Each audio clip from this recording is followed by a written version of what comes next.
संभाजीनगरमधून जाता जाता तेवढा देवगिरी किल्ला करून जाऊ म्हणलं. आलो तिकडं, चला एक तिकीट ती काढून घेतली. 25-25 रुपये लागले तिकीटाला बी.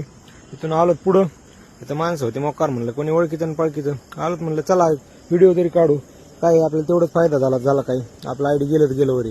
तिथून आलोत पुढं तर चेकिंग चालू होती, जसं काय की आम्ही काय बॉम्बच करणार आहेत आज जाऊन. आलो पुढे चेकिंग ही करून. इकडं मोकार एकच रस्ता आणि सगळीकडे पाणी. ह्याच्यामुळे तो अजिंक्य किल्ला होता. पहिलं युद्ध टायमिंगला ह्याच्यात माणसं पडून मरायचे, त्यामुळे एवढा रस्ता एक होता तो बी उचलून घ्यायचे. तिथून आलो तर मोकाराचा अंधाराचा रस्ता, त्यातून दिसना बिन काहीच व्हायना. टॉर्च लावून आलोत वरी, म्हणलं त्याला गणपती दर्शन घेऊन जाऊ. तिथं दर्शन हे घेतलं, एवढं मोकार झोपला त्याला उठवलं. परत तिथून पुढे आलोत महालात.